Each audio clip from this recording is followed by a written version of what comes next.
미국이 반도체 전쟁이 불을 질렀습니다. 520억 달러, 우리 돈으로 68조 원을 지원하는 미국 반도체 산업 육성 법안, 반도체법이 구분능선을 넘었습니다. 삼성전자는 반도체법의 최대 수혜기업 중 하나로 꼽히는데 미국 텍사스주 테일러시에 170억 달러, 약 22조 원 규모의 파운드리 공장을 짓는 삼성전자가 상당한 지원을 받게 될 것으로 예상됩니다. 다만 미 정부와 의회는 반도체법으로 지원을 받는 기업에 중국 투자를 10년간 제한할 방침이어서 중국 사업 비중이 높은 삼성전자의 속내가 복잡하게 진행되나 솔직히 삼성전자 시안 공장 등은 투자액이 너무 많아서 철수하기 힘들 뿐이지 메모리 공장을 중국에 지은 것이 지금은 적잖이 후회하고 있을 듯합니다.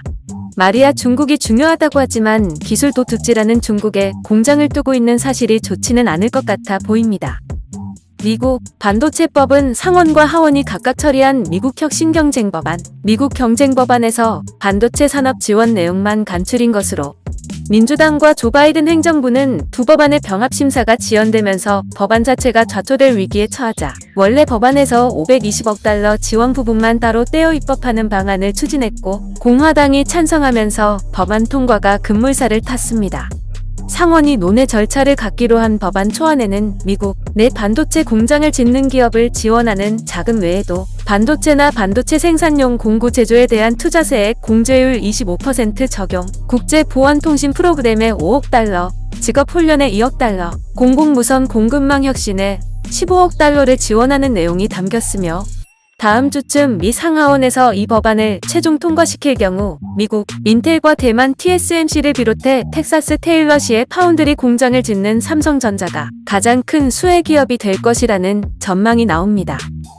다만 중국 등 우려국가의 첨단 반도체 분야 투자나 공장 증설을 금지하는 가드레일 조항이 포함된 점은 반도체 기업에 부담이 되고 있으나 시스템 반도체의 경우 28나노미터 공정 이하 칩을 생산할 수 없다는 것과 메모리 반도체는 미 상무부 장관이 금지 품목을 지정할 수 있는 권한을 갖는다고 하는데 솔직히 삼성이 더 이상 중국에 반도체 공장을 지어봐야 중국 반도체 도둑질을 눈뜨고 봐야 하는 상황이라 초미세 공정의 반도체 공장은 더 이상 중국에 안 짓는 것이 좋아 보입니다.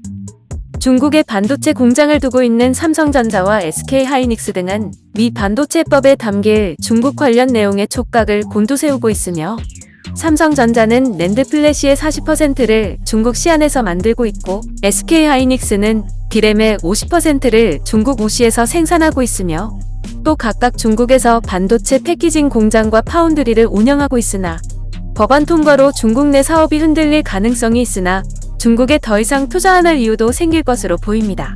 삼성전자, SK하이닉스의 행보가 궁금해집니다.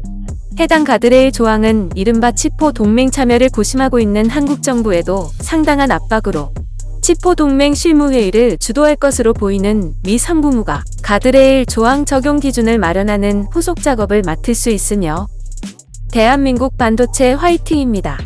미국을 넘어 세계 파운드리 1위의 삼성전자의 미래가 점쳐집니다.